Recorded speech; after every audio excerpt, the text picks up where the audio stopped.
Hola compañeros, excelente tarde. El día de hoy vamos a platicar un poco acerca de qué hacer en el caso de las alveolitis. Y como ustedes saben, cuando hay un interés en especial en estos casos es porque algo ha surgido. Presento el caso.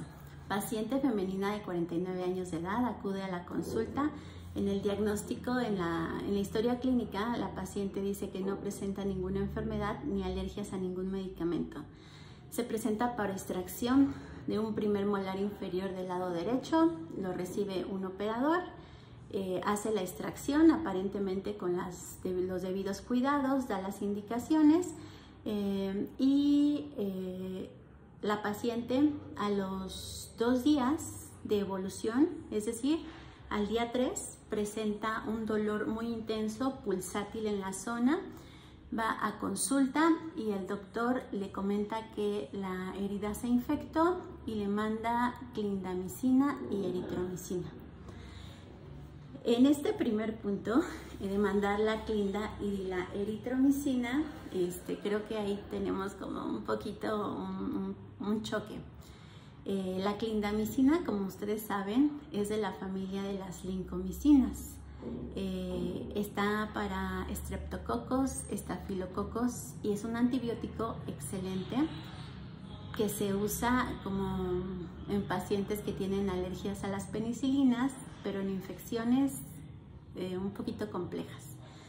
La clindamicina, como ustedes saben, arrasa con toda la flora intestinal, con toda la flora y la mucosa gástrica.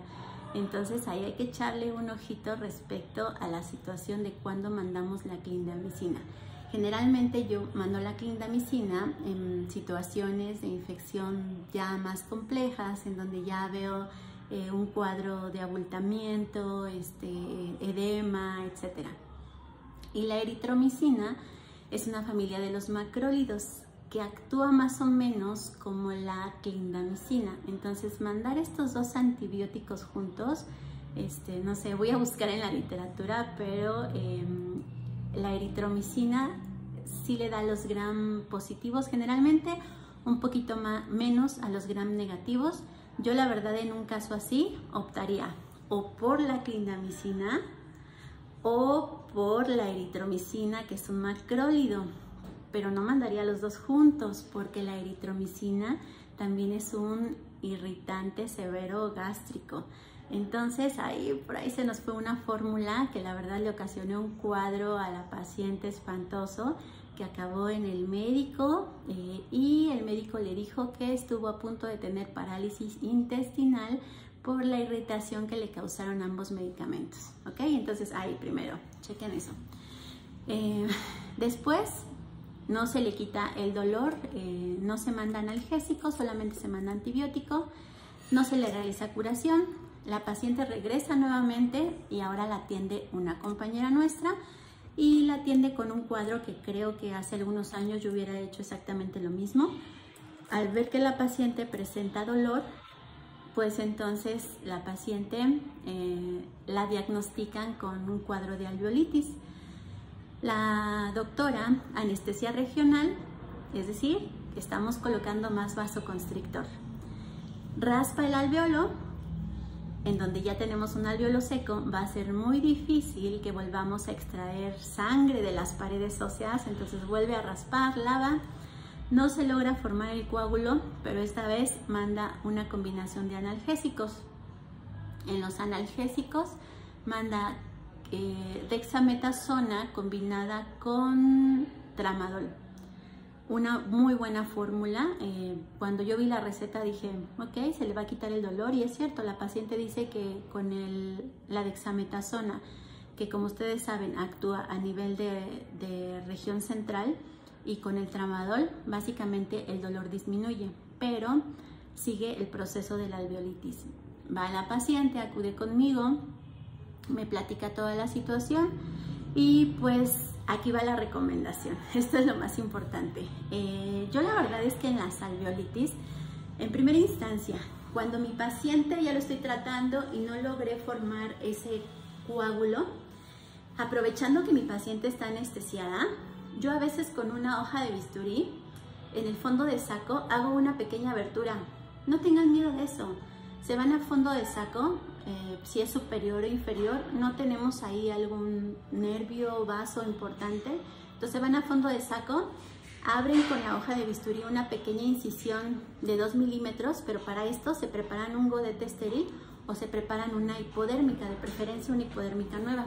Entonces abren, el paciente ya está anestesiado, va a sangrar y esa sangre la jalan con la hipodérmica nueva y entonces la depositan en el alveolo. Es decir, estamos traspasando la sangre de un sitio donador a un alveolo que no estamos logrando llenar en su momento. Entonces ese es un buen tip para ustedes, es algo que a mí sí me ha servido. ¿Qué van a hacer con esa pequeña incisión que ustedes hicieron? Nada. No van a suturar, es chiquitita, son 2 milímetros, 3 milímetros. Lo único que quieren es la aportación del sangrado para poderla llevar al alveolo. Entonces pueden hacerlo sin miedo y lo único es tener ahí la jeringa a la mano para poder succionarla y traspasarla, dejar ahí la sangre hasta que coagule y poder dejar ir a la paciente. Alguna vez un amigo mío me dijo, cuando yo tengo alveolo seco, hago que la paciente baje y suba las escaleras como 20 veces, Miri, hasta que por medio de la presión arterial alta yo provoco el sangrado. Bueno, puede ser otra alternativa, yo nunca lo he hecho, a mí se me hace más fácil hacer esa pequeña incisión y pasar la sangre. Eso es cuando estoy viendo ya en la consulta que no logré formar mi coágulo. Pero ya cuando mi paciente llega a la consulta con el proceso de la alveolitis, entonces yo ya no anestesio, yo ya no raspo, porque de verdad raspar las paredes óseas a veces es más contraproducente, porque el alveolo ya está cicatrizando por segunda intención, es decir, que todo ese hueso está tratando de protegerse, formando una película protectora que generalmente son proteínas de la coagulación y que duele horrible porque el hueso básicamente está expuesto, por eso duele. Y yo lo que hago en esos casos es lavar, igual con una hipodérmica, súper suavecito, sin anestesiar al paciente, doblo la aguja, la meto en el alveolo sin tocar el tejido porque yo sé que duele y lavo muy suave. Antes utilizaba el Isodine bucofaringeo combinado con suero o con agua y lavaba muy despacito. Hay quienes incluso calientan un poquito el agua para que no esté tan, tan fría y que no se sienta tanto. Y otra vez lavan suavecito. Si no tienen Isodine, pueden hacer una combinación con los sobrecitos de clorexidina. Hacen la combinación con el agua con la clorexidina. Lavan suavecito. Lo único que ustedes quieren es botar todos los residuos de alimentos que ya se formaron en esa zona. Y lo que yo les quería decir es que en las clínicas, sobre todo para la gente que colabora con nosotros ahorita, tenemos este medicamento. Este medicamento, ¿dónde está la cámara? Aquí está. Se llama Alveolex. El Alveolex está en todas las sucursales. Nosotros el Alveolex antes lo utilizábamos en todas las extracciones. El Alveolex es una pasta que tiene yodoformo y esta pasta actúa primero.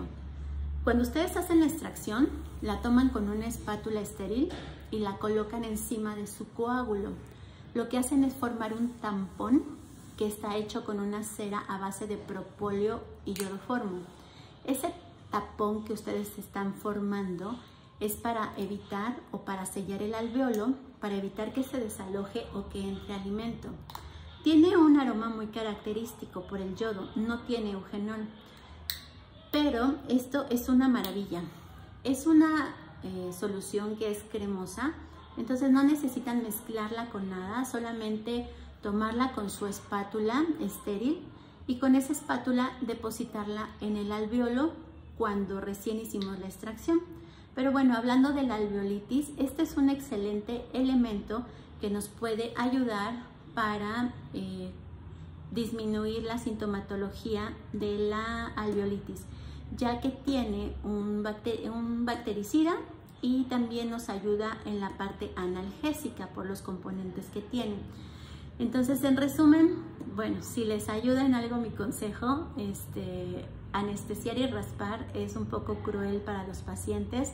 Incluso si ya anestesiaron y ustedes pueden lavar y quieren que se forme un coágulo, pueden tomar un sitio donador de sangre, como es el fondo de saco que les comentaba, tomar la sangre y volverla a colocar. Pero una alveolitis, ya que inició, va a empezar un proceso de cicatrización por segunda intención. Entonces, ese proceso es muy doloroso y solamente necesitamos dar un antibiótico mediano. Yo opto por la amoxicilina en muchos casos con el ácido clavulánico y mandarle analgésico y hacer mi curación en donde lavo y les coloco esto. Esta, que es como una crema, se deshace sola en un lapso de 30 días y solamente le indico al paciente que va a sentir ese saborcito desagradable por un lapso de 7 días. Pero créanme que es mejor eso a tener el dolor. Esto lo realicé hace 3 días, me comuniqué inmediatamente con la paciente, oiga, ¿cómo está? Y me dijo que estaba perfecta, que ya la sintomatología había disminuido. Sin embargo, ella ya estaba en el día 7, es decir, que cuando recurrió a mí, ya el cuadro agudo de la alveolitis había pasado. La alveolitis, más o menos, el cuadro agudo es en los primeros 7-10 días. En el día 14 es cuando ya los síntomas empiezan a desaparecer y como es cicatrización por segunda intención, ahí desde abajo del alveolo es en donde empieza la cicatrización. Entonces va a ser una cicatrización más lenta, pero la parte dolorosa pasa en 14 días y nada más hay que indicarle al paciente que cuando se lave, pues revise que no se le quede comida dentro del alveolo. Entonces espero que esta información les ayude mucho. Si tienen alguna duda, por favor háganmelo saber y pues un gusto ayudarles. Bye bye.